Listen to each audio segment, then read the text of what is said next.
اچھا، اب یہاں سے آگے جانے سے پہلے ایک چیز یہاں پہ جو میں ایڈ کرنا چاہتا ہوں کہ ہماری کوشش یہ ہوتی ہے کہ ہم کسی بھی خبر کو جو ہے وہ اسلاموفوبیا کے چیپٹر کے ساتھ دیکھتے ہیں اور اسی نگاہ سے دیکھتے ہیں. یہاں پہ ایک چیز یہ ہے کہ ابھی آج سے 4 دن پہلے $3 بلین کی انویسٹمنٹ کی ہے امریکہ نے اسرائیل کی آرمی کے ساتھ، صرف اس لیے کہ وہ اپنا دفاع مضبوط کر سکے.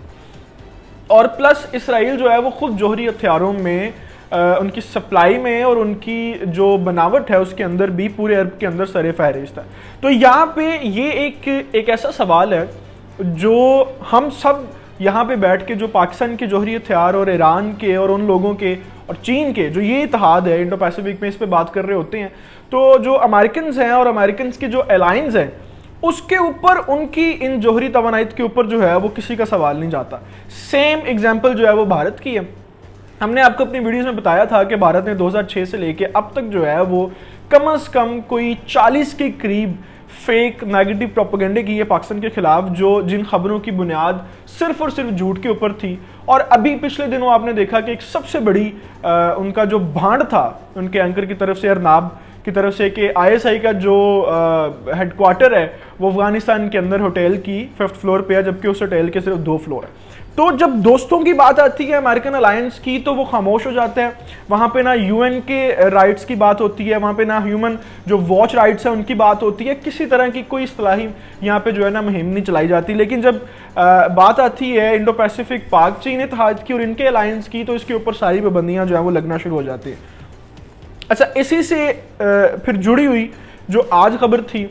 عراق کے اندر جو ہے وہ یہاں پہ ایک چیز میں آپ کو یہ بتا دیتا ہوں کہ جب بہت سے لوگ یہ سوچتے ہیں کہ عراقی بھی ایک مسلم کنٹری ہے، ایران بھی مسلم کنٹری ہے، تو دونوں کا آپس میں مسئلہ کیا؟ یہاں پہ کچھ جو مسئلہ ہے وہ فرقہ وارث کا ہے، کیونکہ جو عراق کے اندر وہاں پہ گروپس اس وقت موجود ہیں وہ سنی گروپ ہیں، اور ان کا جو اتحاد ہے، جو سٹرونگ عسکری پوزیشنز ہیں وہ سنی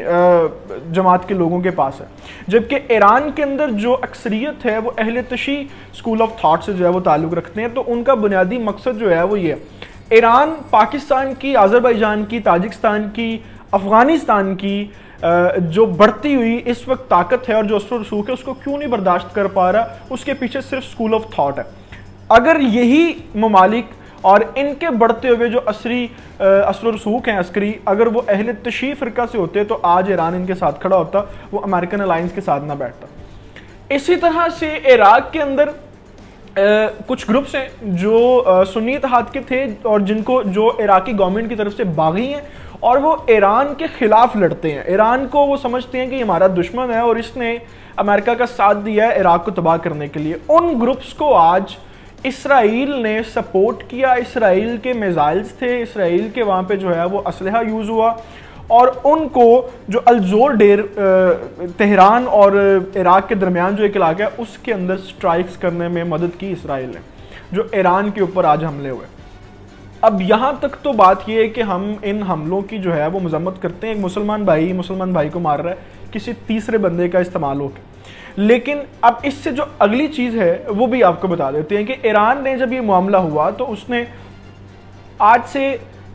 3 دن پہلے ایران نے آذربائیجان کے ساتھ جو معاملہ کیا اس کی آپ کو گراؤنڈ رپورٹ بتانے لگا ہوں. آج سے 3 دن پہلے پاکستان کی اور آذربائیجان کے اندر فوجی مشقیں ہوئیں 3 دن کی، اور پاکستان فوج نے جو ہے وہ جو SSG کمانڈوز تھے انہوں نے آذربائیجان کی فوج کو کچھ ٹریننگز بھی دی. 3 دن کی وہ مشقیں تھیں، جس کے اوپر ایران کے جو رکن پارلیمنٹ تھے انہوں نے بڑا شور مچایا، بڑی انہوں نے جو ہے وہ آہوزا کی کہ یہ پاکستان فوج جو ہے وہ ایران کو صرف اور صرف دکھانے کے لیے یہاں پہ پہنچی ہوئی ہے کہ ہم ایران جو اس وقت کشیدگی پیدا کر رہا ہے پاکستان کے خلاف اور افغان طالبان کے خلاف، اس کے خلاف پاکستان فوج یہاں پہ آ کے بھی آذربائیجان کو یوز کر کے سٹرائکس کر سکتی. حالانکہ ایسی بات کوئی نہیں تھی، صرف ایک فوجی مشقیں تھیں، اور اس کو خود ISPR نے بھی جو ہے وہ آفیشلی اس کو بتایا تھا کہ یہ صرف یہ. تو اس ایک چیز کا غصہ نکالنے کے لیے ایران نے آذربائیجان کے اوپر کم از کم 50,000 کی فوج آج اس بارڈر کے اوپر تعینات کر دی ہے، جس کا کوئی جواز نہیں ہے. اور یہ صرف اور صرف جو ہے وہ یقین مانیں کہ پوری دنیا کے اندر جتنے مسلم دشمن عناصر ہیں ان کو خوش کرنے والی بات ہے کہ ایک طرف سے عراقی مسلمان ایرانی مسلمانوں پہ حملہ کر رہے ہیں، ایک طرف ایرانی مسلمان آذربائیجان مسلمانوں کے ساتھ جو ہے وہ بارڈر کے اوپر فوج تعینات کر رہے ہیں، جس کا کوئی بنیادی مقصد نہیں ہے اور یہ ہماری سمجھ سے بالاتر ہے۔ اگر میں پچھلے 5 سال سے انٹرنیشنل ریلیشنز کو اسٹڈی کر رہا ہوں تو ایران کی بے وقوفی ہے، اور رئیسی صاحب جو ان کے صدر آئے ہیں ان کو سمجھ نہیں آ رہی کہ غصہ کس طرح نکالنا۔ پھر آخری جو ایران کی ہی کشیدگی کے ساتھ خبر، ہم نے آپ سے کہا کہ تیسرا چیپٹر جو اس ویڈیو کا ہے وہ افغان طالبان کے ساتھ جڑا ہوا تھا۔ پنشیر کا جو علاقہ ہے وہ ایک ایسی جگہ ہے جس کا جو زمینی رقبہ ہے، جو خطہ ہے، وہ ایران اور آذربائیجان اور تاجکستان اور افغانستان کا مشترکہ ایک بارڈر ہے، وہ ایک مشترکہ وہ ایک علاقہ ہے جس کو یہ سارے ملک جو ہیں وہ آن کرتے ہیں۔ پنشیر کے اندر جو اکثریت تھی لوگوں کی افغانستان میں وہ اہل تشیع تھی، وہ سنی برادری نہیں تھی، اور جو افغان طالبان ہیں جو اس وقت گورنمنٹ میں آ چکے ہیں وہ اہل سنت سے ہیں، اور کم و بیش ان کا جو اسکول آف تھاٹ ہے وہ اہل دیوبند سے ملتا ہے۔ تو وہ جب پنشیر کو فتح کر رہے تھے تو ایران کی کوشش یہ تھی کہ پنشیر جو ہے وہ علاقہ فتح نہ ہو، بہت بڑا صوبہ تھا، اور اس صوبے میں اہل تشیع کمیونٹی کو ہم اپنے ساتھ جو ہے وہ ایک اسکول آف تھاٹ کی وجہ سے میچ کریں گے، اور یہیں سے ہم افغان طالبان کے اوپر اپنا اثر و رسوخ رکھیں گے۔ لیکن جب وہ معاملہ ہونا شروع ہوا تو 3 دن کے اندر پنشیر فتح ہو گیا، تو ایران کو اس چیز کے اوپر بڑا مسئلہ تھا۔ پھر اسی چیز کا غصہ نکالتے ہوئے جب ایران نے آج آذربائیجان کے ساتھ اپنی فوج لگائی ہے، تو جب طالبان نے یہ معاملہ دیکھا اور یہ چیز دیکھی، تو جو پنشیر والا وہ ایک ایریا جس میں ایران اور تاجکستان کا بارڈر آتا ہے، اس کے اندر پہلی مرتبہ افغان طالبان نے بھی آج اپنی بدری فوج وہاں پہ تعینات کر دی ہے، اور میری سمجھ سے بالاتر ہے کہ ہم دنیا کو کیا پیغام دے رہے ہیں۔ اس ساری صورتحال کے اوپر جو اس وقت میرے نزدیک جو ڈاٹس کنیکٹ ہو رہے ہیں وہ اس ساری صورتحال کے اندر پاکستان کی اسٹیبلشمنٹ کے نزدیک یہ سب سے بڑا اس وقت جو ہے وہ مرحلہ، دشمن کو مار دینا۔ جو ایک سر فہرست سامنے آپ کے دشمن ہوتا ہے اس کو مار دینا بڑا آسان ہوتا ہے، لیکن آپ کی صفوں کے اندر جو غدار چھپے ہوتے ہیں ان کو نکالنا اور مارنا بڑا مشکل ہوتا ہے۔ تو اس وقت پوری دنیا یہ سمجھ رہی ہے کہ پاکستان اسٹیبلشمنٹ جو ہے وہ واحد ایک ایسی آرگنائزیشن ہے جس کا اثر و رسوخ طالبان کے اوپر بھی ہے، ایران کے اوپر بھی ہے، آذربائیجان کے اوپر بھی ہے اور تاجکستان کے اوپر بھی ہے۔